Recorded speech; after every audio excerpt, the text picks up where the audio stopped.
just like to thank the NHS for these fucking magic pills. Living with undiagnosed ADHD is fucking unmedicated is a nightmare. I have a million ideas a day and end up doing none of them. When you've got ADHD, you're spontaneous. You're only interested in things that excite you or give you enjoyment, and you ignore everything else, which can cause a lot of problems in life. These just, it's still not perfect. What these do is they stimulate my prefrontal cortex.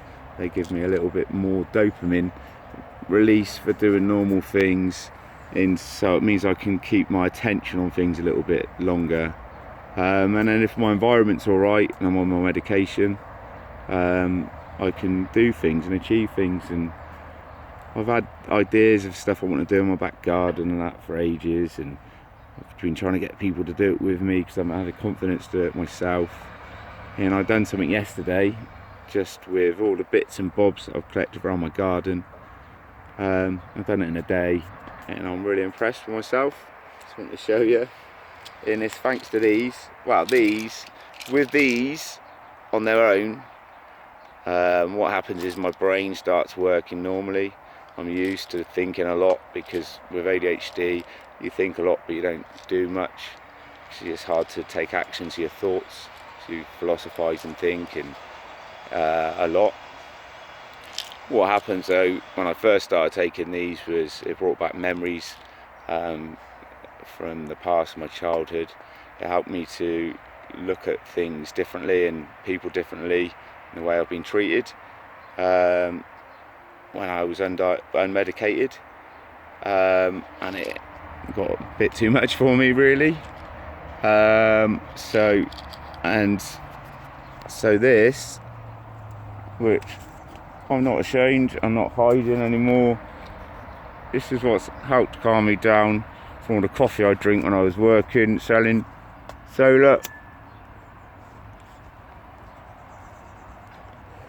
this is what calms me down, and I needed every time I went and saw my mum and dad. Christmas Day, I wouldn't get through Christmas Day if I didn't have a smoke before I went to my mum and dad's, and then I didn't have to go back and get Ron and have another smoke and eat some cannabis in one way or the other, just so I can put up with the bullshit that I get at my parents' house. But the right combination of these and these, I'm never going to be a person who can do a 9-to-5 job or whatever, but what I can do is achieve things and make things and build things.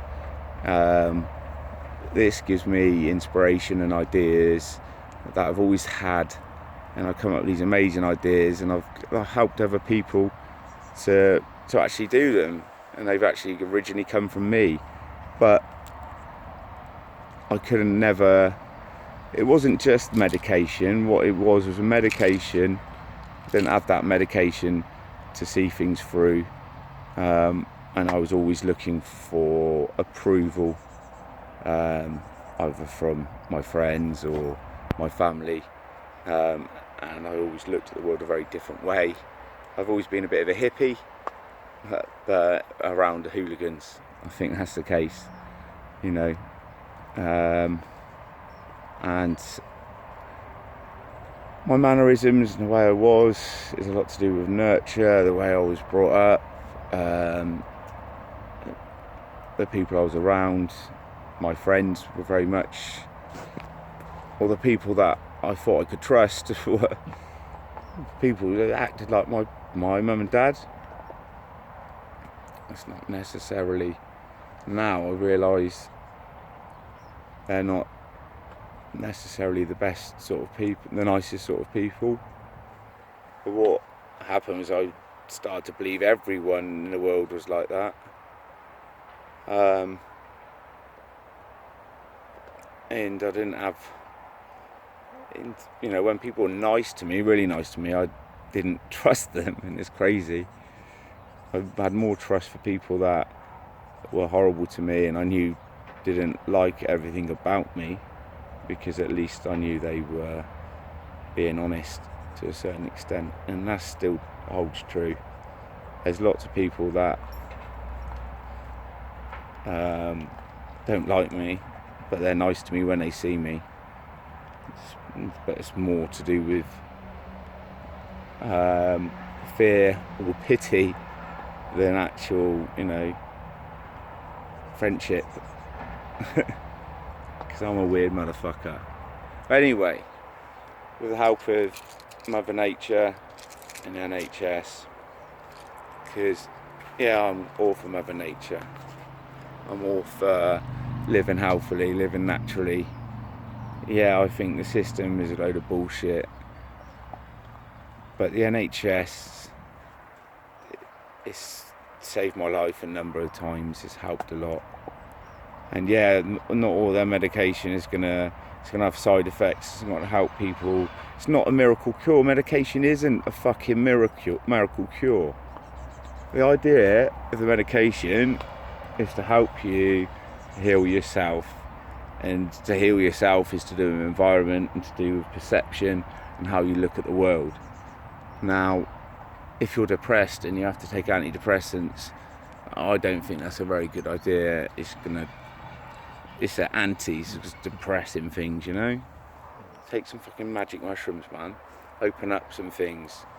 It's not like you're gonna do it every day, man, you know? You might do magic mushrooms once and have the most amazing experience in your life, and open up all these different gateways in your head and different ways of looking at the world, and helps you to see the world in a different way, and it just clicks you out of depression.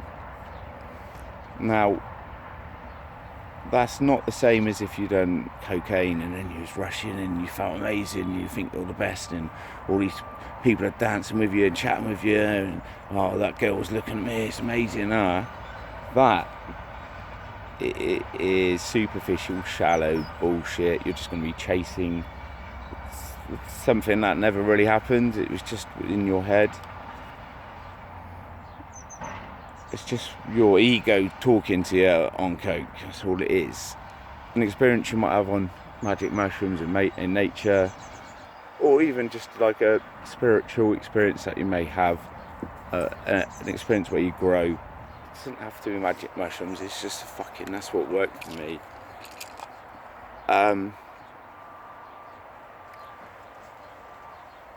It's a completely different experience. With cocaine and mushrooms, say, I love mushrooms. Do I do them all the time? Do I? Fuck. I've probably, I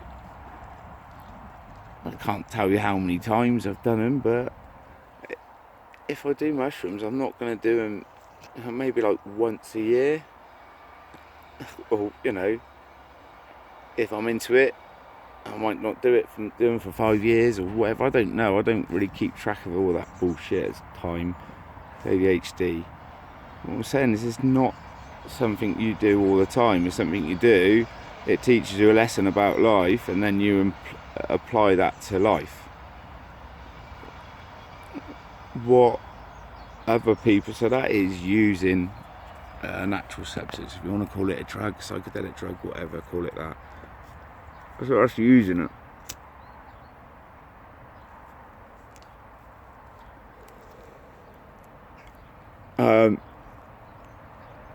Going out every weekend with the same bunch of fucking wreckheads, putting things up your nose, fucking drinking vast amounts of alcohol, that is abuse. Or not, even if you're not fucking putting shit up your nose, it's fucking watching, fucking arguing with your mates over fucking football on a Saturday afternoon, and then going out and drinking 12 pints. That is abuse. You're abusing yourself. That is abuse. This is not. I'm medicating myself. I'm making myself so I've got enough dopamine in my head. I've got enough ideas. I'm relaxed and I'm happy. Yeah. Okay. So I'm not working. No, it causes me stress. I'm signed off with work related stress. I ain't doing it. It's bullshit. I'm not doing that. Now that doesn't mean I'm not going to make money. I've just got to find new ways. I've become more creative. I've become more artistic. I've become more musical. So I'm not going to be bothered about time. I'm not going to be bothered about a job. And when I say become more musical, I'm not going to become a DJ and get signed by a record label. Fuck that bullshit, man. It's just the same game, man. It's the same bullshit game, man. If you're trying to become big in the game, it's just the same game, man, as anything, man. It's all bullshit, man. Jumping through hoops for other fucking people, man. It's not how you're supposed to live. We're just supposed to use the resources that are around us and make it as comfortable as we can, and then we're, supposed to, seek out novelty in new things, experience new things and gain new skills. Now, me personally, I'm not very good at learning off of other people. I learn by my mistakes. A bit of trial by error. I just work things out my own way. And what I managed to do, I'll show you now. I like my beard styling. Good old lighter is all I needed to get my beard looking a bit smarter. Trim it up, ready for Andy's wedding on Friday. Can't wait. Fucking well chuffed for him. It's going to be a good day. Right, anyway, so I'll show you. Right, so trampoline. The legs, kids had it for years, they loved it. It's getting a bit too big for it. The legs all fell off. So the holes in it where we had a big bonfire. I had it at the bottom of the garden covering a tree to keep it dry, and had a big tarpaulin over it. And the whole garden was a mess. So I'll take you outside and show you first.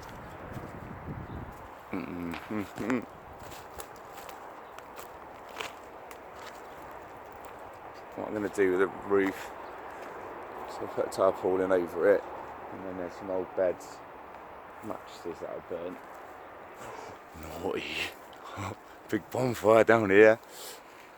Yeah, so those old mattresses, basically, I had a bed, it was a big divan bed, that we got a new bed, and then we had it out on my decking, at the back of, by the house, in last summer, and it was such fun last spring. The weather was so nice, just kept the bed out there, put a cover over it, and I slept out there most nights under the stars in a big bed. It's where I just realised I don't like being in boxes. Well, I've known it for a while, man, but it's when I started realising I don't have to live in boxes. So, got a nice circular tent there. So what I've done is I've got the trampoline, sorry, and I've got those poles in there, those posts, and I messed around with them, and I found the best spot for them. And then down here, some of the legs broke off, and I bent some of the legs. And then what I've done is build a wall. It's like a dry stone wall. And I stuffed it. There's a bit of stuffing from my sofa that I burnt. Oh, burning sofas. But now I'm using what's left over. And I've shoved it in there and put little rocks in and little bits of plastic that I found, rather than just throw the plastic away. Plastic doesn't it's not biodegradable, is it? Oh, brilliant. So you could just shove it in and it'll make a building material then, wouldn't it? So what I'm going to do is keep on adding to it as well, just pick bits up and add bits of find little springs, bits of metal and bits of wood. You can just push it into the wall and it would just become more and more secure. And then what I've done, I've got these doors. I was out canvassing for solar PV. I think I was working for Ingenza, and I went to this mate's house and it had been sold some double glazing, and I saw the windows and doors that were being thrown out, and they were just being chucked in a skip, and they were lit. They were perfect. And I'm like, what? I didn't understand what he was doing. He was getting the same windows and doors, but new ones. But they had a different type of glass in them, apparently. But I was like, all right, mate, okay. And I tried to say, look, you'd be better off getting. Well, no, I didn't say you'd be better off. I was thinking that, but I was thinking, well, if he's going to do that, you might as well buy some solar. You weren't interested in buying solar? No, that's a waste of money, that is. All right, mate. So I said, well, can I have your doors then? And he said, yeah. So he gave me, yeah. So I got this door, and that door, and stuck him in the back of my estate, and tied the back door down and brought him home, and then they was there for ages. And then again I went to a garden centre in Stratton, by the golf course, and they had these doors, and they were out in there by their skip, and I was there. I think I had to wait to go and pick up one of my kids, and I said, oh, can I get these doors?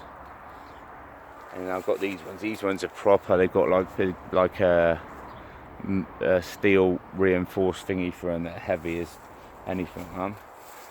So I've put those in. So I've got like a double glazed door here, double glazed door there. Again, I'm going to put something in here. I probably won't use that camp bed. I'll use the camp bed with the other one, like, you know, when I sort the inside out a bit more.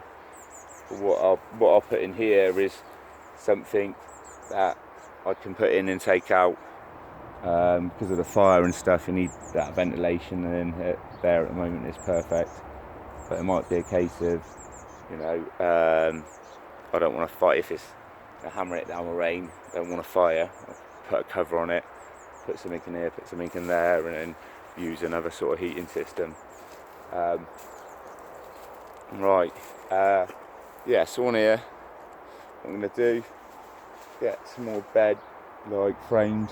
Well, no, get some more bits and bobs, debris, planks of wood and stuff like that, and then chuck up some bits that I've cut off trees and stuff, so I can, when I'm making room, and then just stuff like waste and that from the garden, and then try and get a bit nature on there. Might even chuck some soil on there and make like a living roof or whatever.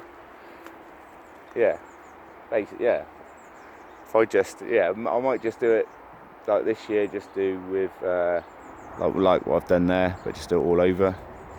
But next year, before the, you know, next winter or whatever, to prepare it by just putting a load of soil on it, putting a frame around it, just leave it, and then it would just look like part of the ground then, basically. And it would mean that I'm not taking any of the space that I'm using here in there away from nature. If anything, I'm, you know, creating more places for nature to live. Like, you know, like these pallets are all old rotten pallets with loads of little bugs living in them, no doubt. And what's going to happen here is that there's going to be like plant growth and stuff like that, and they grow up through all the pallets. They all tie it all in together, you know, and I can encourage things. I can actually plant things there. Well, yeah, so here we go. I had, for the other door that matey gave me, this one here, this is the old back door. So I put it there so you get the light. And then the door frame is here, so I used the door frame and wedged it into the tree. All I've used really for this is zip ties. Zip ties and junk I found in my garden and my shed. So this fence I had when we had the chickens in this area was a chicken coop. I found that in some stinger nettles down around the back of my an area where I cleared. So yeah, I've just zip tied that on there. At the moment it's open. That brick will open it up. So yeah, if we take the brick out, I haven't tried it since I put that pallet on this morning actually. Let's have a look. Well, we've got that, so we can have it half open. Yeah, so, and then we can do this.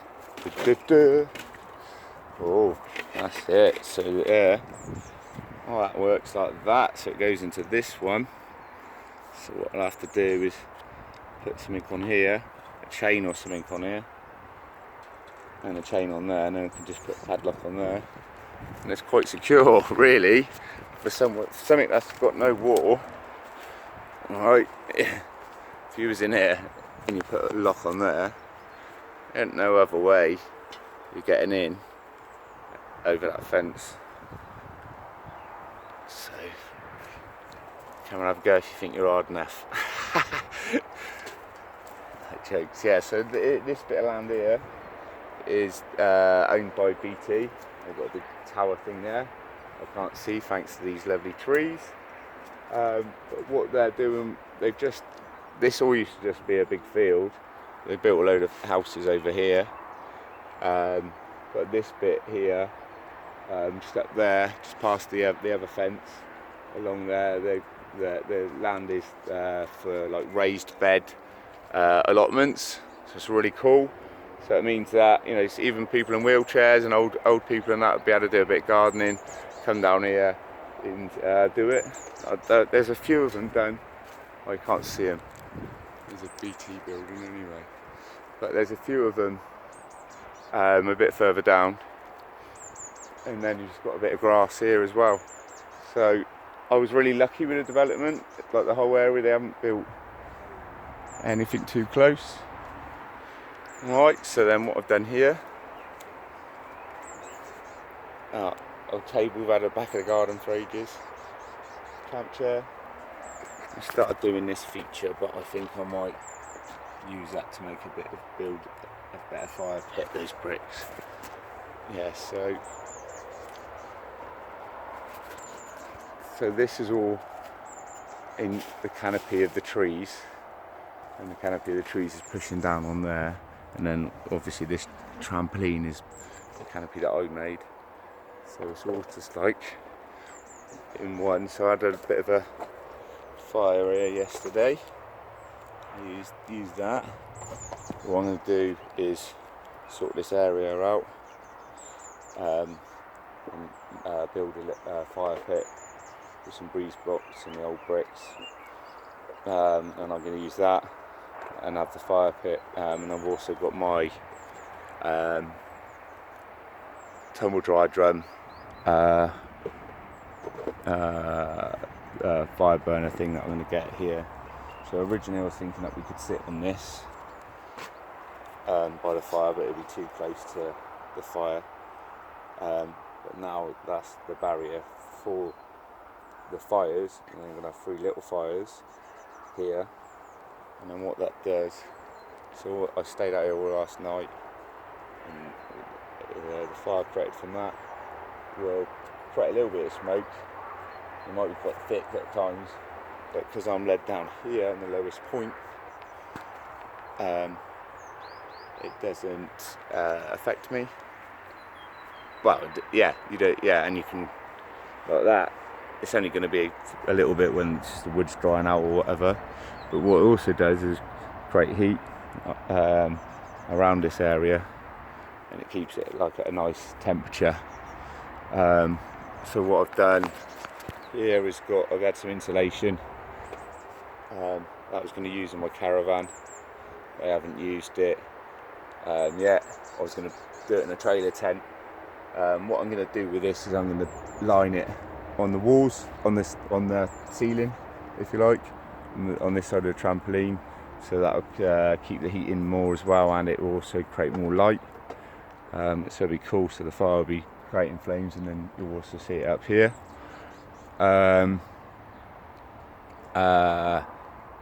Yeah, but what I've done like yesterday was that old rug and the mattress that's under it are a bit, they've been outside. What I've done was I thought if I put a bit of insulation down on it, it'd be alright. But the insulation, I wrapped it around there and around that post, and then put it around there like that, and it works out perfectly by accident, because that's there, goes down there like that. It's a bit lower than your arms, so you can get your head right in there with that pillow, and you can lie on your side, and your arms that bit lower than your body, so it's comfortable. You know, when you lie on your side and you don't know what to do with your arm, that solves it. So that's staying. But then with the rest of this roll here, I'm going to put that up here on the roof, on the ceiling. Yeah, and build a little fire pit today. Anyway, yeah, and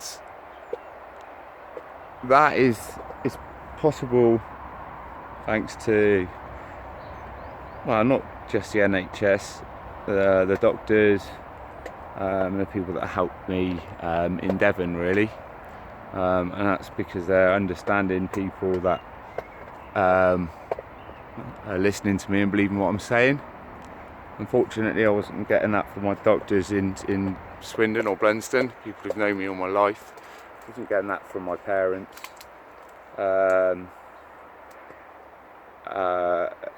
Yeah, or my ADHD doctor in Bristol.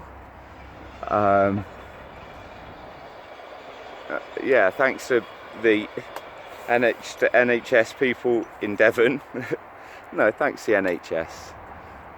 It's understandable, really.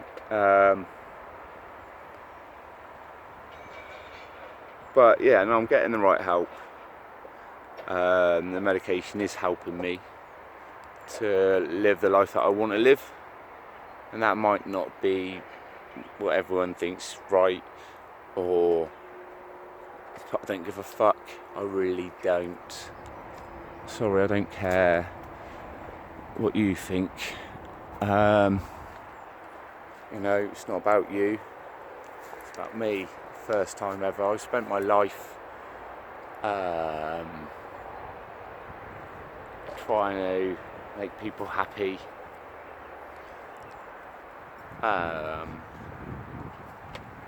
doing what I thought was expected of me, or trying to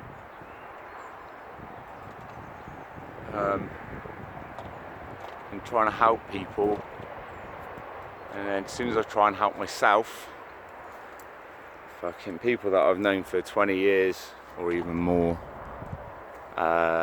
think I'm mad. Wow, I might be mad. Look, he's down at the bottom of the garden building bases, he's 40 years old. No, what I've done is just used the crap that's in my environment and made something better with it. That's real recycling. That is really living. There's no point fucking going on about being a vegan and fucking going on about fucking wanting to save the environment, and let's go and protest about the environment if you're putting cocaine up your nose and you're using loads of petrol to go to loads of different festivals and go on holiday. Why don't you just stop fucking getting in planes and fucking sniffing coke and spending money on clothes? You're concerned that I might be a danger to my children, but then you're buying designer label clothes that's been fucking made by some fucking child in some Chinese sweatshop. Get real, man. This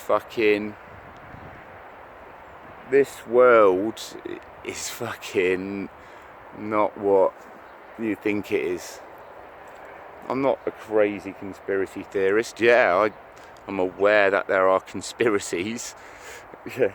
And I have theories about them. and I have ADHD. But that's the thing. Attention deficit hyperactivity disorder. I don't pay attention to the bullshit that doesn't interest me, but I hyper focus on the things that do. I have a better understanding of the world than most people. Now, most people think I'm mad. No, I understand the world better. That's why I've not been sectioned. That's why I'm doing what I want to fucking do. Because fucking you're all slaves, one way or the other. You might be a wage slave. You might think, oh, I'm not a fucking wage slave. Yeah, I make my money this whatever way. Yeah, but whatever. It's not about how much money you make and how easy you make that money. You could be a slave to what you consume. And most people are.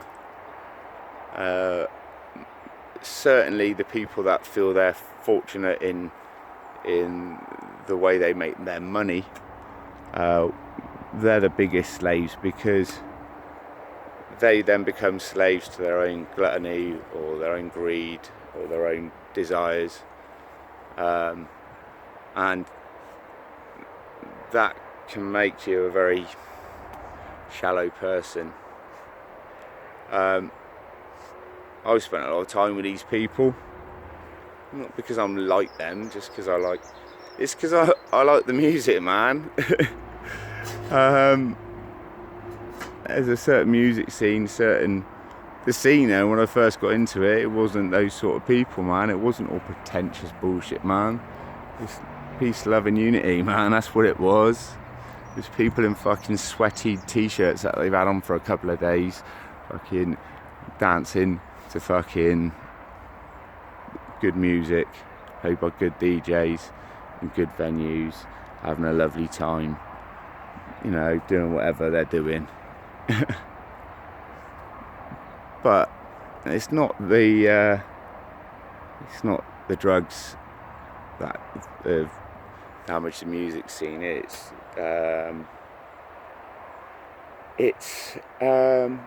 consumerism. It's fucking the tax man wanting to get a piece, man. There was no problem with free parties at all. Well, I'm sure there was problems with some free parties, but they're not the ones that we were involved with. The only problems we ever had was when police, you know, got rough with people that weren't rough. If people going out to an area where people wouldn't be able to hear us, using that area to have a party, and then clearing up and leaving and going home. Often the police would turn up. You know, they would just it would just be like a noise complaint. It wouldn't really be a complaint. It would be a house far away that could hear music and was a bit concerned. And then the police would come up, and someone would chat to them, and then the police would ask when we'd go in, and we'd say, and then that would be that. You know, on the odd few occasions, there was a bit of a protest, and you know, there's a few times where we didn't agree with the police, a few times where the police just went in and robbed equipment, but it wasn't much of that going on when I was involved in the scene. But then when I went to Brazil, laws changed and things changed. Now, what I noticed was those sort of free parties, you know, died down.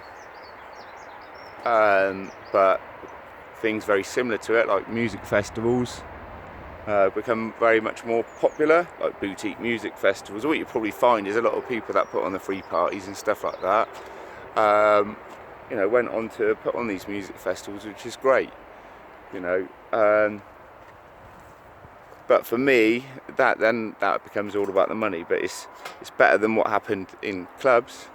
So what you used to have with clubs is, you know, music promoters, get off from, don't eat that, leave it alone. Music promoters, I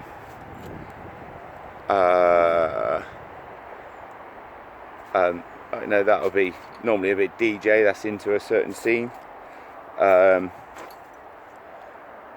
He's got a load of mates that are into that music, and they put on a night and they have a lovely time, blah blah blah blah. And I'm sure that still goes on now, but what happened with a lot of music, well, garage for example, speed garage, there wasn't, the MCing was very minimal in speed garage, man.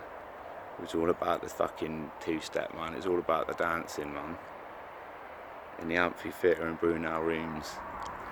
But what happened with garage after a couple of years, what happens with every fucking thing, it happens with hip-hop and fucking and it's happened with drum and bass, is after a couple of years it gets hold of by the mainstream, and there's a certain image or whatever with it that goes with it, which is then highlighted, and then it's funny, you know, like years ago when garage become popular or mainstream, the thing that was becoming mainstream was all of the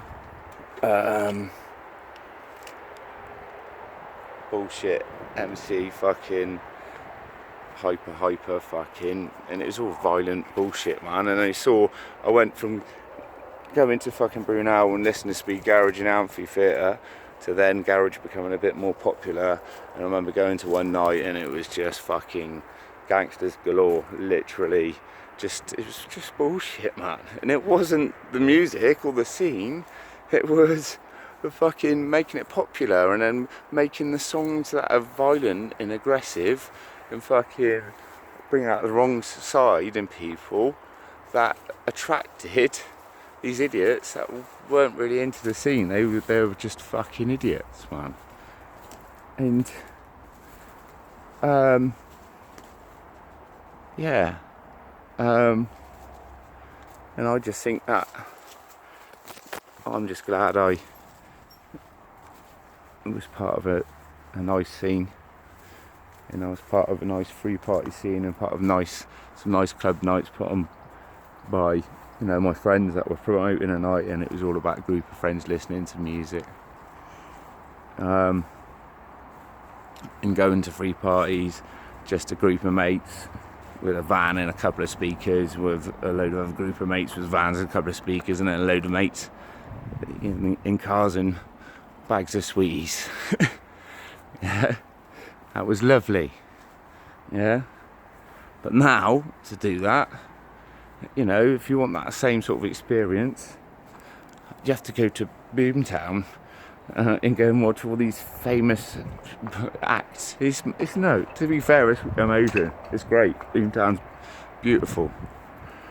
But that same experience I had at Boomtown this year when I went on the Sunday night, and it was amazing. It brought back memories of me going to Exeter's Festival. I think it was like 2001. It's like huge. It's ridiculous. It's huge free party.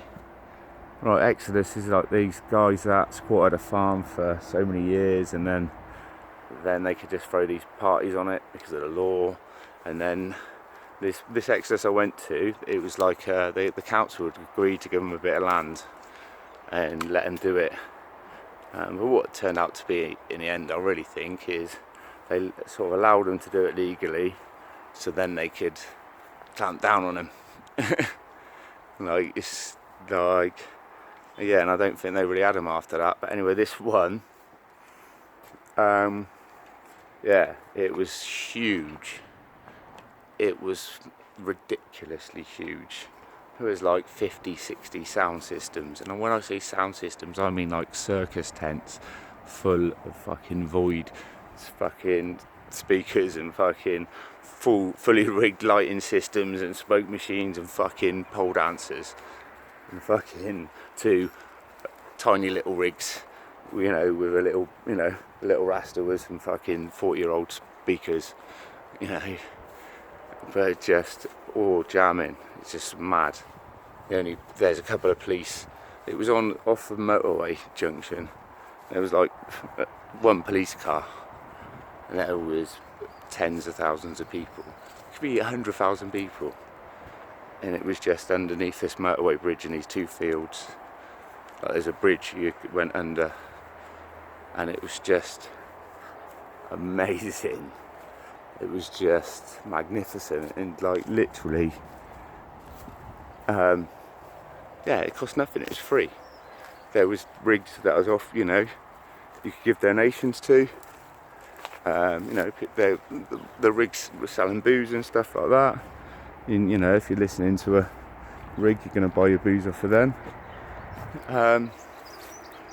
But yeah, that's what Boomtown was like. The difference was, I went to Boomtown, you would have to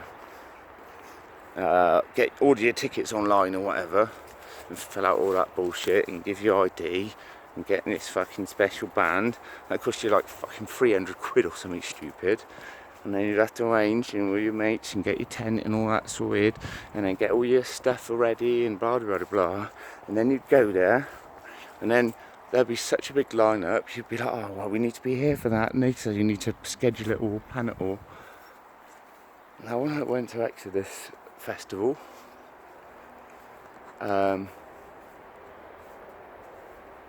I was out. I'd been out on a Thursday night with some friends from Bournemouth actually, and had much sleep.